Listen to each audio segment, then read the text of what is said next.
which isn't always a good thing.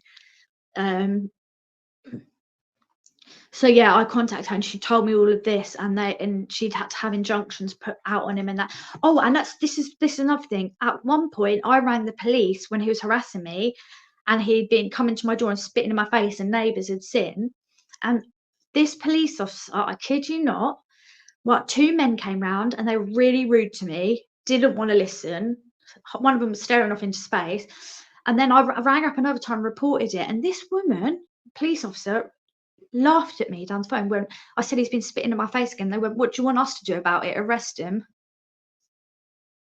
So this is important, because now not only have I got no faith in men, I now have no faith in the police, which then leads on to a whole load of other issues later on down the line. So we got away from him. We moved. I did move. This is a good thing my dad did do. My mum had left him at this point. Their relationship had deteriorated over the years. They were together for about 23 years, something like that. And so he'd met someone else who he was going to marry. So he switched the house I grew up in with my flat, because we did an exchange. And then he repainted that flat. And I do appreciate this very much. My dad could be all right sometimes, he did do some good things. I can't knock him completely. So he redid this flat, and I got the house that I grew up in. So that's where, and so he then gave the flat up and moved in with his wife. And so yeah, moved to the new house.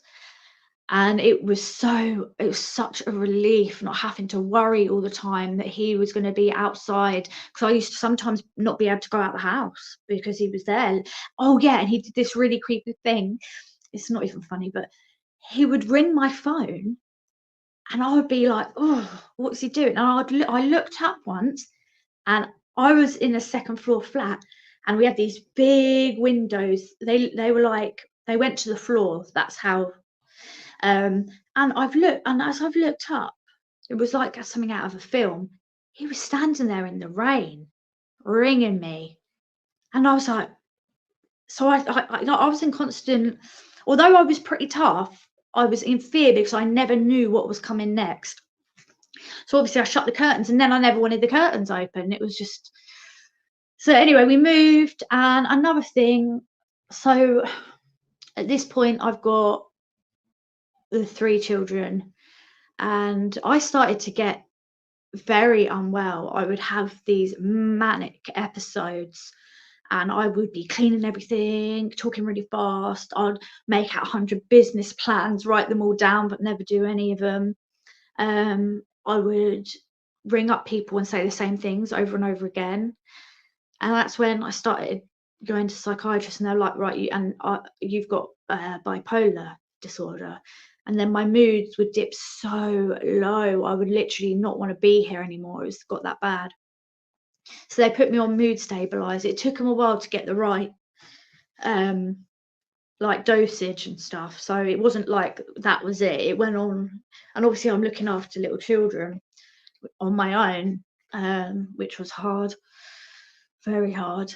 And then, so when I was with the last abusive ex, the psychopath one, I met, which was my youngest. I know it sounds really bad. I've got 4 kids by 3 different dads, but it is what it is.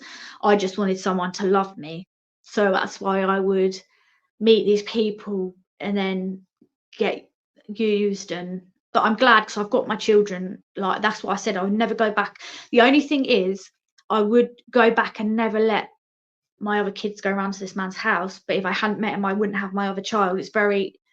I try and look at things in every angle possible. I don't know. But so I met a friend of his whilst we were seeing each other, and then once I'd moved and separated from this guy, it'd been a couple of years, about 4 years, I think. Let me think. No, about about 2 years. It's so hard to think of the timeline. So it's about 2 something years, and we got in contact, and we started seeing each other. Now, I thought that he actually wanted a relationship, and where I thought, because of not because of what he did, but because of past trauma, that's the way to get that was to give yourself to the person. I don't know how much I can say. I've got to say something. I had a protection, but he didn't want to use it. He made the excuse that it wouldn't fit. Right. And something else that was meant to have happened, but oops was said after, and I fell pregnant. Not all to blame. I still went along with it. It was consensual, but I am glad because I've got my youngest now, which is the last. Sorry, I keep touching that mic by accident. Was the youngest of my children. I don't know how that's it. I only had I say that's it. I only had the 4. And then, is there anything you want to add? I've been rambling for ages. No, so this other guy then, he doesn't stay around very long. No. As soon as I found out I was pregnant, within 2 weeks of finding out, he had got with another girl, and he is still with her now. But I was left with 3 little children, obsessive compulsive disorder, which was there a bit. It wasn't as extreme. It did come back really bad, actually. I missed this bit out when I had my first daughter. I got the OCD and I got the postnatal depression, came back really bad. But I had therapy and it eased off again. So now I'm on my own with bipolar disorder, obsessive compulsive traits, because it wasn't full on at that point. And then I've been left pregnant with 3 small children, which were, let me think, Bio was 4, so that must have made Ollie 6, and Summer must have been about 8, so very young still. And the school, right, so hang on. So one time I messaged him saying, like, I'm in so much pain, because I was hoping that, and he didn't buy one single thing for our child. I had to do all of it. And he had the audacity. I got all these really nice secondhand Next clothes, but they were like brand new. It was newborn stuff. And I washed them all and made them all nice. And he went, why are you getting my son secondhand things? But he didn't buy nothing.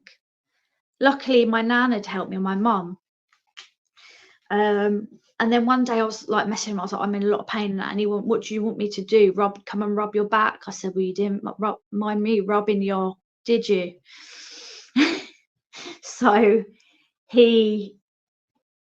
yeah, and then so we weren't on good terms. So when I gave birth, oh, that's another thing. So when the psychopathic one, I gave birth to our child on my own, because when I'm in labour, my mum's looking after my other 2 children, and I rang the psychopath guy and I said, look, I'm having the baby now, and there's some girl in the background going, it ain't your problem, it ain't your problem. And he went, good luck, and he put the phone down on me.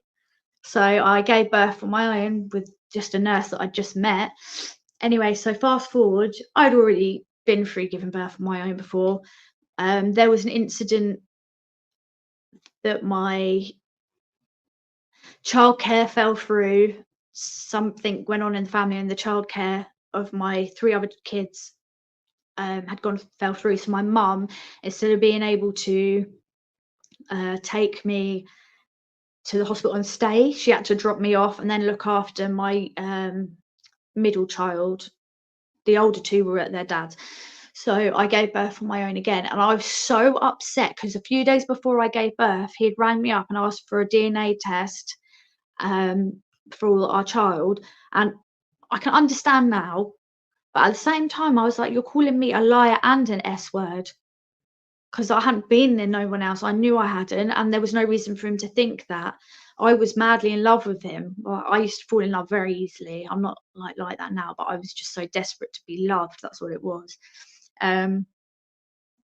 So that really upset me. So I was so upset with him. I didn't tell him, and I know people think that it's wrong, but I didn't tell him for a week that I'd had the baby, because I could not face it. I did miss no, I haven't. I ended up going, that was it. So Louis I've got Louis in that, and I ended up, because of the injury on my shoulder, the doctor put me on tramadol, and I ended up with an addiction, and where I had mental health problems, and then ended up dependent, and then so I ended, and this is bad, I know, like I had kids and that, but it's my way of dealing with it at the time. I then started buying other people's prescription, and then somebody else's. So now I'm taking 3 lots of what I should be. And I remember I used to take 20 tramadol in one go and swallow it. And then one day, went to the school playground. I was talking to the teacher in the playground, and as I'm talking to the teacher, I hit the floor and started having like a 5-minute seizure. And I was going into hypoglycemic coma. If I'd been at home, my poor kids would have seen me die on that floor. Thank God. But this is why I do believe in God, because thank God that I was in that playground. And I obviously accidentally took an overdose. What had happened was I hadn't been able to get the normal amount that I could. So for a good 4 days, I hadn't had that amount. And then, not thinking, when I got some more, I took the amount I was taking before, and it overdosed me. So I went into hospital. I was released later that day, but if they hadn't come, I would have probably, they said I'd probably gone into a coma. My blood sugar got so low, they had to give me this weird thing.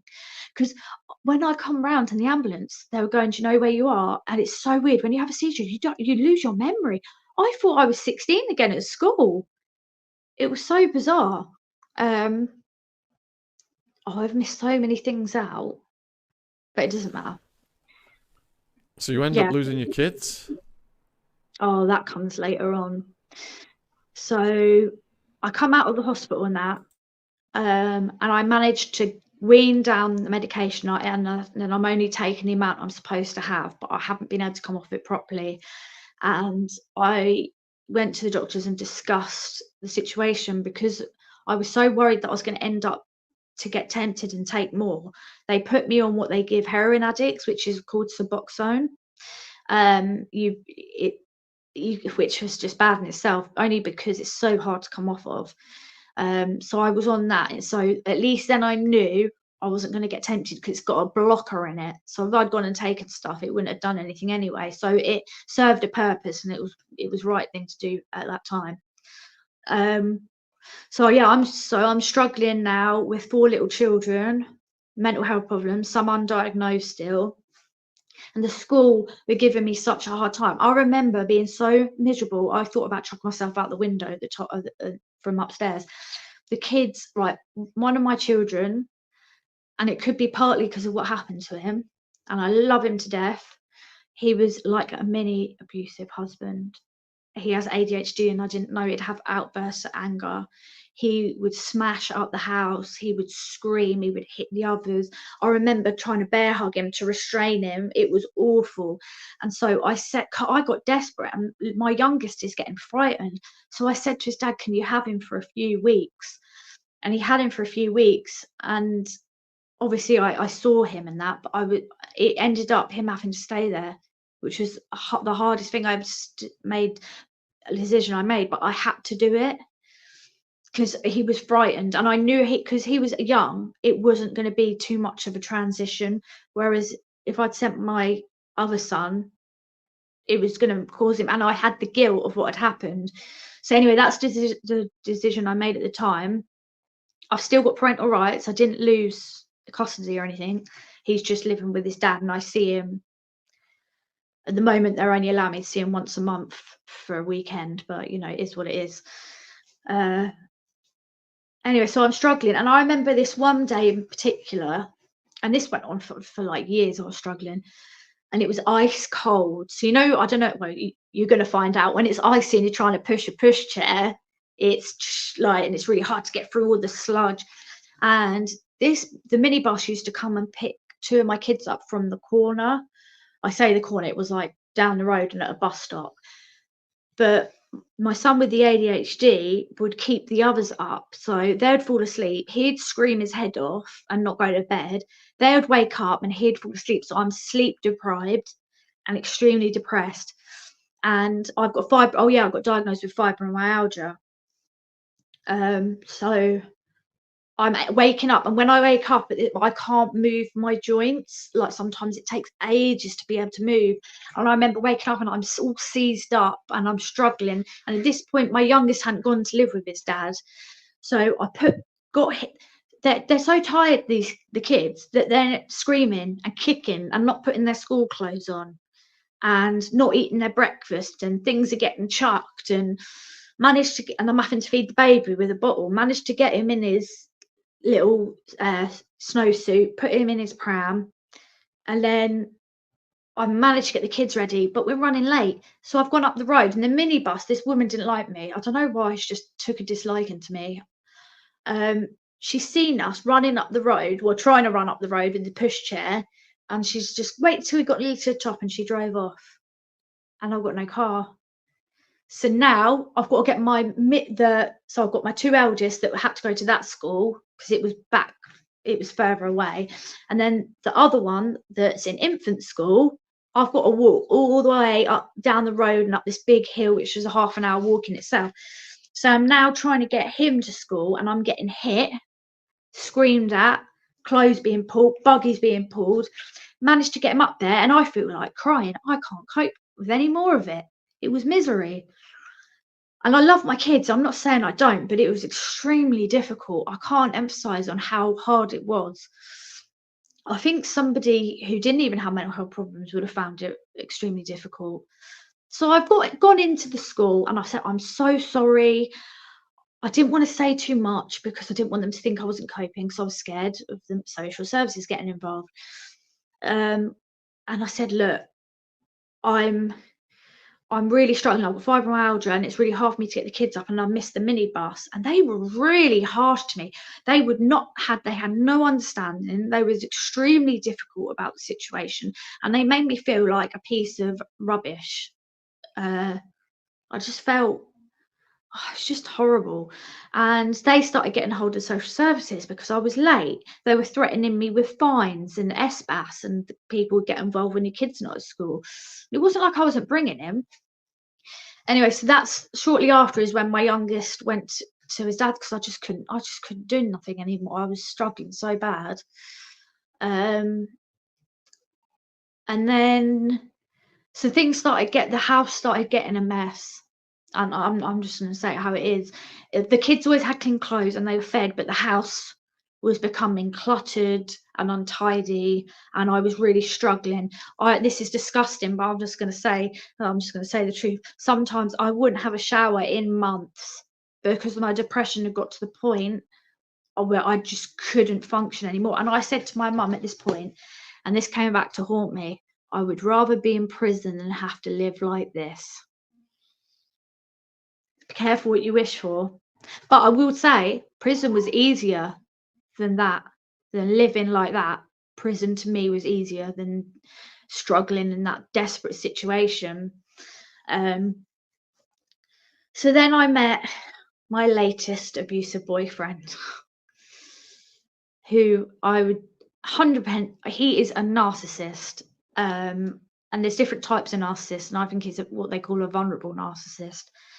He's very insecure. Some of them are very grandiose. They think that they are something they're not. This one, really insecure about himself, and he projected that onto me. So at first he did the love bombing, and I hadn't learned anything about how all this works. So I again fell into the trap. He pretended, I'll help you. Don't worry, I'll go and get the shopping. Oh, I'll help you sort things out in the house. And then once he got me hooked, and my son really looked up to him and wanted him there because he didn't understand, and he'd take him out fishing and stuff, and so he did it on purpose. He knew that if he made the kids like him, then it was going to be hard for me to get him to go. And then he started to dip his toe in the water. He was drinking in the evenings, but it reached a whole new level. Like, he started to try and do it when the kids were up, and that's what I really didn't want. That, like, he'd go in the kitchen and do it, but you could tell he was intoxicated. and he would have these outbursts of anger towards me. And I know people are like, why didn't you just get rid of him? It's very hard to explain when you're in domestic violence, and I was already extremely unwell and suffering with complex PTSD and ADHD that hadn't been diagnosed, and then all the other things that was going on. So I fell into the hands of, and I was literally like a piece of gold to someone like this.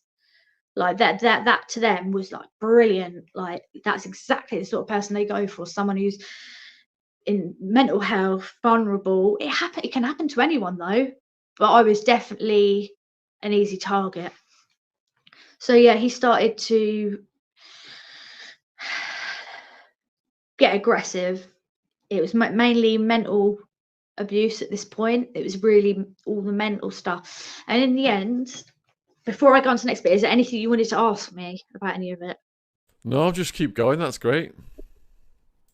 Okay, so I started to have, and I've been at breaking point before, but I started to have the biggest nervous breakdown that you can possibly imagine.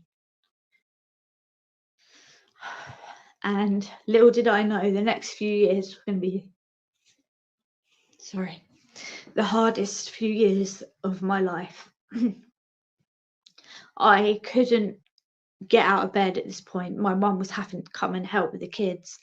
The doctor said my brain was shutting down.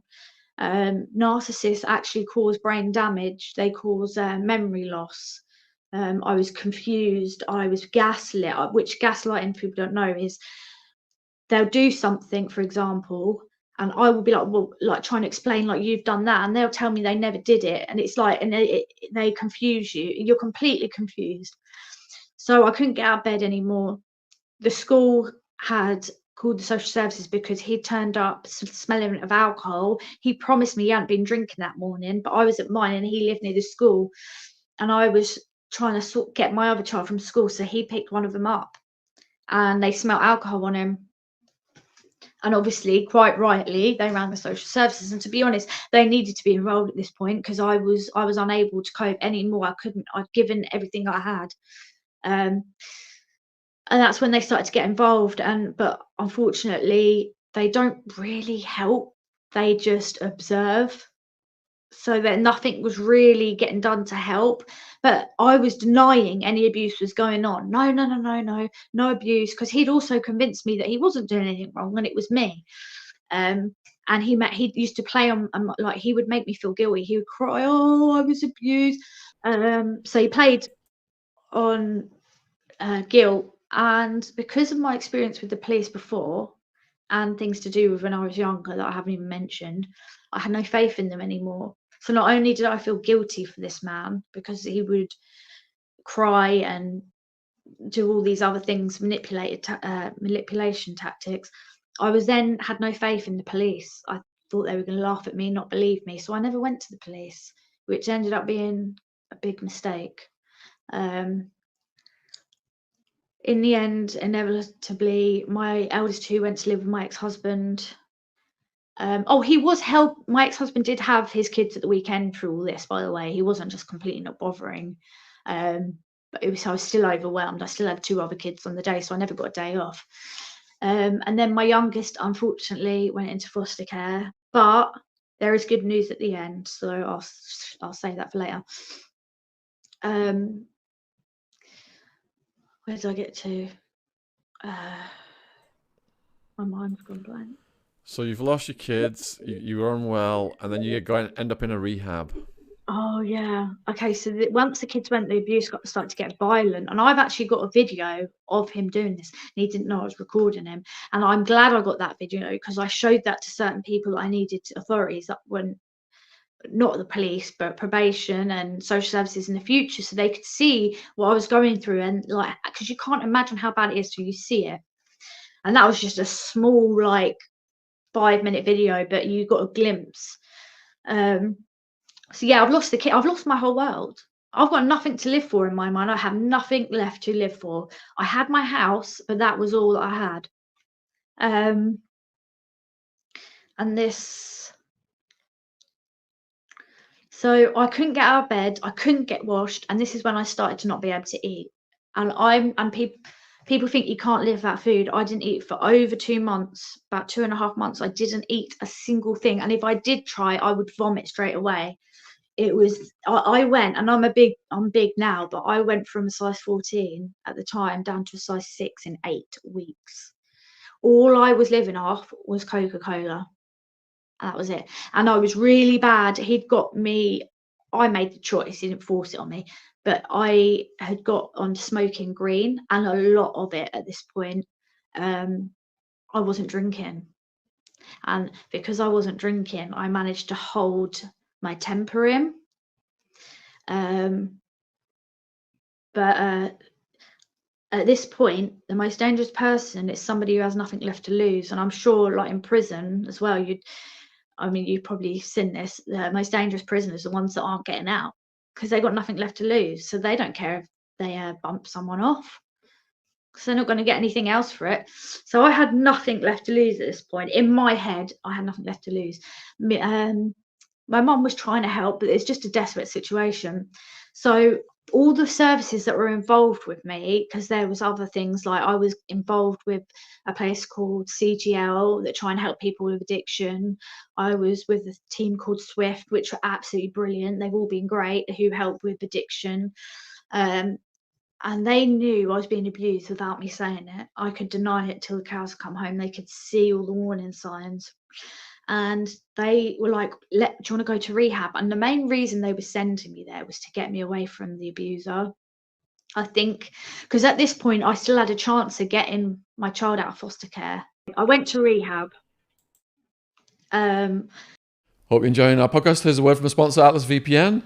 This is the best VPN deal in the market. Enjoy the most affordable online protection for just $1.70 per month plus 6 months extra